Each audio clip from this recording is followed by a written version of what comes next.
Hola, queridos amigos del matinal. Como siempre, estamos acá en Cafetería Mall, eh, compartiendo un tecito, una Coca-Cola con mi amigo aquí, Sebastián. Todos los lunes, Sebastián nos da una clase magistral de la historia, nos explica un poco de cómo, de dónde venimos, de cómo nos formamos. En la semana pasada estuvimos hablando de algunas anécdotas de San Bernardo. Hablamos del Puente de los Burros, hablamos del... Se ríe Sebastián, le gusta hablar del Puente de los Burros. Sí, me encanta, porque es muy histórico el Puente de los Burros. Y también estuvimos hablando de la Noria. De la Noria de San Bernardo. Y yo No quiero... nos hicieron ningún comentario. La Noria. eh, Porque por ahí los concejales pedían que habláramos de las leyendas de acá y hablamos de la Noria, que está en plena plaza, y nadie dijo nada, parece, al respecto. Bueno, no sé, ahí vamos. a lo mejor no quisieron comentar el tema de la Noria. Claro. Pero hoy día quiero que hablemos un poco, porque hablamos de leyenda y tenemos un cerro acá, el Pucará. ¿Hay alguna leyenda que rodea al Pucará, profe? Pero por supuesto, hay mucha leyenda en torno al Pucará de Chena. Hay leyendas, ustedes saben que la leyenda ya dijimos que era un hecho histórico que se va de algún modo recreando en la mente de la sucesión de generaciones en generaciones. Entonces se va adornando con fantasía, con las creencias populares, las creencias religiosas, con todo lo que los seres humanos tenemos. Y hay, como les digo, muchas leyendas. Hay una leyenda cercana, contemporánea, y hay una que se llama La Mujer Ultrajada. Me la contaron hace unos 20 años atrás, que empezó a salir ahí en la entrada del Pucará. Empezó a salir una especie de mujer completamente ultrajada, digamos, con vestidos totalmente desguañangados, hechos pedazos, y pidiendo auxilio. Entonces, de ahí empezó a crearse como una especie de cuento de la gente, de que ahí aparecía una mujer pidiendo auxilio. Y muchas veces hasta la policía en esa época, hace 20 30 años, acudió a ver qué pasaba, pero no encontraban a nadie. Era que se aparecía algunos vehículos que pasaban tarde, por supuesto. Siempre estas apariciones de esta naturaleza son muy tardes, como tipo 12 de la noche, y en noches muy tenebrosas, así, noches oscuras, noches frías. Entonces ahí aparecía esta mujer pidiendo auxilio. Bueno, yo investigué bastante sobre el Pucará en ese aspecto, y la verdad es que el Pucará ha estado muy descuidado de sus administradores.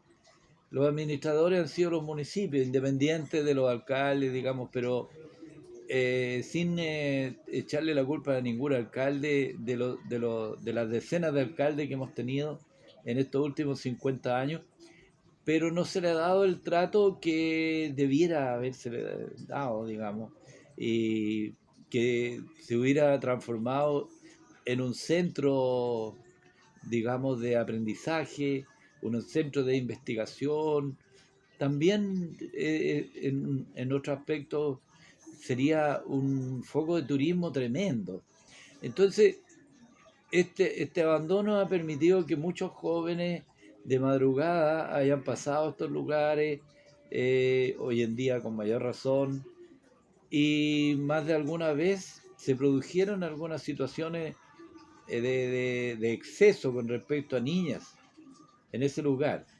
Tengo entendido de que incluso más de una niña murió en los alrededores, especialmente en la parte superior del Pucará de Chena, por ahí. Entonces, se han dado excesos, y eso hace pensar de que todavía queda estos espíritus de una niña o un par de niños. que sale a pedir como ayuda afuera. Esa es la famosa leyenda de la niña, la mujer ultrajada se llama. Oiga, profe, ¿y usted está haciendo algún tipo de investigación, algún trabajo con el Pucará? Porque debe ser muy interesante este cerro.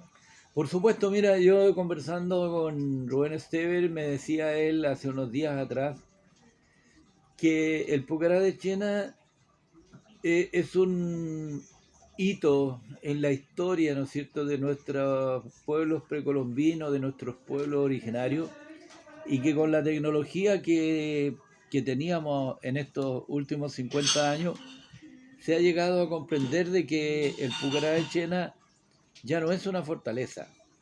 Lo plantea, el grupo Inti Halso, que es un grupo de estudiosos, y que sería un recinto, un lugar sagrado donde digamos, los incas dejaron un representante acá en el Pucará, en esta huaca sagrada, ya confirmado por todos los expertos que es una huaca. Y hay una serie también de leyendas en torno al Pucará de Chena. Nosotros hace muchos años atrás hicimos un simposio con el grupo SEA, y, y la verdad es Profe, que ¿qué es el grupo SEA? es un centro de estudios andinos. Ya. Es un centro de estudios andino que se formó acá con descendientes de los pueblos originarios, quechua, collas, etcétera, de diferentes pueblos. También participan en esta ceremonia los mapuches, porque en realidad estaban juntos, Sí. acá compartían, y entonces, Los vimos el otro día, conversamos de los, ¿cómo se llama? Los indios rebeldes claro, indio rebelde. y de los indios afables. Exactamente. Y resulta que, como les digo, toda esta gente, todos estos pueblos originarios, lograron hacer acá un lugar sagrado, y lo que antiguamente era la fortaleza, que se consideraba que eran fortalezas, las circunvalaciones, porque el Pucará arriba, en su parte superior, tiene dos circunvalaciones que se creía que eran para fortalecer la defensa. Pero hoy en día se habla de que esas 12 circunvalaciones pertenecen al mundo inferior, al mundo intermedio, y las construcciones que hay arriba en la punta del cerro, que son 9, esas construcciones pertenecerían al mundo superior, donde se hacen la alabanza y todo aquello que es sagrado para los incas. Así es que en torno a eso, en torno a ese Pucará, digamos, y a las actividades que se realizaban, se han escrito, y yo he recogido estas leyendas, que había hombres sabios en el Pucará de Chena. No me pregunte por qué no mujeres, pero en esa época se hablaba de hombres sabios. Entonces, de todas maneras, en los Ushnu aparecen las mujeres ¿Qué es como un invocando. Ushnu? Un Ushnu es un lugar que determina a un Pucará, a una fortaleza incaica, una construcción incaica, y la determina como lugar sagrado. Tiene que tener un Ushnu, que es el lugar, como le explicaba la semana anterior, donde el Inca da las órdenes del día. Pero, sí, dígame no. Pero, como le digo, entonces yo tengo una leyenda escrita, recopilada en la zona y entre los historiadores, etcétera, sobre los hombres sabios del Pucará de Chena. Entonces, se supone que dejaron acá, dentro de las huestes que venían conquistando de forma pacífica desde el imperio, dejaron acá en el Pucará de Chena un grupo de hombres sabios, y, y los historiadores, curiosamente, emplean la misma palabra del nombre que yo le di a la leyenda. hombres sabios en el Pucarachena, antes de que los historiadores descubrieran de que era una huaca, no una fortaleza. Ahora se combinan ambas cosas. Pero como les digo, estos hombres sabios se dedicaban a enseñar las técnicas que traían del imperio, que eran mucho más adelantadas de las que tenían acá, en todo orden de cosas, de actividades. Así es que ahí hay una leyenda, también se habla de una leyenda que corren ríos subterráneos en el Pucarachena, que habría una corriente muy fuerte que viene de la cordillera y que el agua sale por entre medio de las rocas, digamos, porque estos dos, el Chena con el Cerro Lonquén, son levantamientos de desplazamiento del volcán del Maipo, que es un volcán gigante, y entonces se habrían levantado estos dos cerros, islas que se llaman.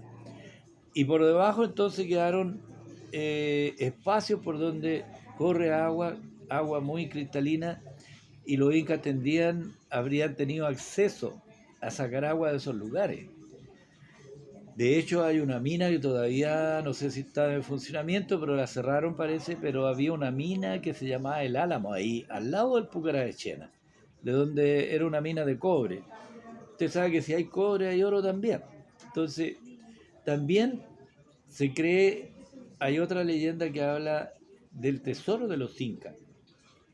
Cuando los incas fueron, digamos, de algún modo, violentados por el ingreso bárbaro de los españoles, entonces ellos habrían guardado todo el oro que pudieron, que tenían en la zona. Lo guardaron se dice, ¿no es cierto?, en fosas donde también enterraban a sus muertos, por ahí cercanos. Así es que también tenemos ahí Eso era la otra. fiebre del oro que tenían los españoles, porque lo lo- único que buscaban en ese tiempo era riqueza, po. Exactamente. Lamentablemente ellos venían a buscar riquezas.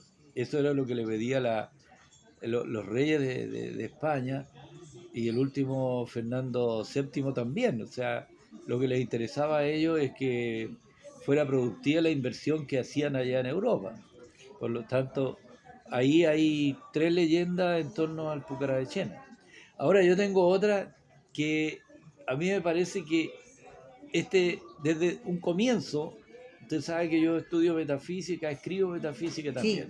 Sí, sí, también vamos a Entonces, hablar de eso en el desde, próximo programa. claro, yo soy profesor de metafísica, de filosofía, convención en metafísica. Le vamos a sacar el jugo, ¿cierto? Que nos enseñe todo lo que Ojalá, pues, sabe. ojalá, claro. Entonces yo desde un comienzo no es que sea yo, digamos, pero es que con respecto a los estudiosos del Pucarachena, historiadores, investigadores, arqueólogos, antropólogos, siempre yo sostuve que el Pucarachena era una huaca, que tenía una serie de símbolos que son de carácter universal. Y justamente en el lanzamiento de la revista Aurora Boreal, ayer que hizo el Ateneo, una presentación magnífica que hizo Mallea, un historiador muy grande. Entonces también se habló de esta riqueza que tenían los pueblos originarios. Y particularmente acá estaban los mapuches, por lo tanto, que ellos conservaron toda esta riqueza y la compartieron con los incas. Y yo desde un comienzo empecé a plantear que había una serie de símbolos que nos permitían a nosotros entender el Pucarachena de una perspectiva mucho más trascendente. Porque acuérdese usted que existía la administración y el poder temporal y el poder espiritual, por decirlo de algún modo, estaba unido. Había una teocracia. El Inca tenía el poder político y el poder religioso. Por lo tanto, él era representante de Dios y del Inca, como los faraones. Los faraones eran representantes de Dios y también tenían el poder político. Y Entonces, como en Europa también los reyes de Francia, los reyes de Inglaterra, que eran la representación de Dios en la tierra. claro, ahí entonces hay una concepción distinta a lo que nosotros conocemos. Hoy en día está separado el poder político del poder religioso. En esa época no, entonces hay que entender la historia en su contexto. La historia nos muestra que ellos tenían ambos poderes. No sé, los historiadores, la humanidad tendrá que evaluar si era mejor o peor, pero después se separó la iglesia del Estado y bueno, cada uno hacía su labor en los distintos lugares. Pero como le digo ahí, ahí está mezclado ambos poderes. Y le digo que hay una plataforma antes de llegar a la superficie más alta, a la parte más alta del Pucará, arriba. Ahí tenemos nosotros hay una plataforma que no ha sido muy estudiada. Y es probable que ahí realizaran rituales de carácter solsticial, equinoccial, y también rituales funerarios, porque de ahí se bajaba a ambos cementerios. Los cementerios que eran dos que estaban al poniente y uno que lamentablemente fui yo el único que lo vio. Yo conversé con Rubén Estever y ojalá que he grabado esto, y él también aceptó que yo los había visto, pero nadie vio el enterratorio que había ahí. Habían dos, pero uno estaba deshecho. Y de ese no saqué, sino que me dieron a mí las piezas arqueológicas que habían, que eran platos, eran aríbalos, jarrones grandes, donde guardaban agua. Los platos, como le contaba la otra vez, eran fitomorfes, tenían Sí. forma de aves, una masculina, una femenina. Había toda una serie de símbolos en ese lugar. Entonces de ahí bajaban los caminos hacia los dos cementerios. En uno había una población, más de 100 cuerpos, en el poniente, en el cementerio poniente. Por eso se cree que eran hombres sabios los que habían allá, porque no había cuerpos de niños ni tampoco de mujeres, había solamente de hombres. Y en el otro lado había un par de cuerpos enterrados y estaba al oriente. Por lo tanto, uno puede inferir que a ese lado están los dignatarios, que siempre estaban hacia el oriente, en dirección al Plomo, que en el Cerro del Plomo hay Es donde encontraron los niños momificados. un Sí. niño, claro, el Cerro de la momia del Cerro del Plomo, Ujú. que es un niño que se encontró allá, ¿no es cierto?, sacrificado. Ahí hay un santuario que está orientado hacia el Pucará de Chena. Profe, en ese tiempo los indígenas de acá realizaban sacrificios humanos también. Acá en el Eh, Pucará se vio ese tipo de costumbre. Nosotros no tenemos antecedentes de que se hayan realizado acá, en el Pucará. Lo que sí hay antecedentes que se realizaban en las montañas más altas de la cordillera de los Andes. Ese era como el camino de los digamos, santuarios de los incas. Ellos preferían los lugares más altos de las montañas. Entonces, por eso el Cerro del Plomo, que está a más de 4.000 metros de altura, se usaba para eso. Sin embargo, en el valle, porque el Pucará de Chena está en el valle, ellos tenían un paso por el centro y uno también por la cordillera, por los faldeos cordilleranos. Entonces, por el lado de los faldeos cordilleranos, buscando los metales para explotarlos, por un lado, y por el centro, también por por la costa, pero por acá también elegían. Hay un documento muy bueno que hizo Rubén Estever, que va a salir en el próximo libro que estamos reeditando, el Pucará de Chena, el Pucará y la Huaca, el Pucará o Huaca de Chena, Patrimonio Nacional. Entonces ahí va a salir este texto, digamos, en donde se habla de que esta era una huaca orientada hacia el santuario del Plomo, donde ahí sí que hay sacrificio de niños, ¿ya? Pero el concepto, otro día a lo mejor hablaba del concepto Sí, de no, no, sacrificio que no, tienen quería saber, ellos. es que como estábamos hablando del cerro de acá, del Pucara de acá, Claro. o Huaca de acá ahora, pero es por eso, es por la relación. Pero el sacrificio no tiene. el sacrificio no tiene relación con esta leyenda que es contemporánea. La leyenda de la mujer ultrajada es lo que pasa hoy en día, o hace unos 20, 30 años atrás, 40, en el cerro. Son cosas diferentes. Es una pregunta a lo mejor que rebunda, pero también pasó por ahí algo de la dictadura en ese cerro.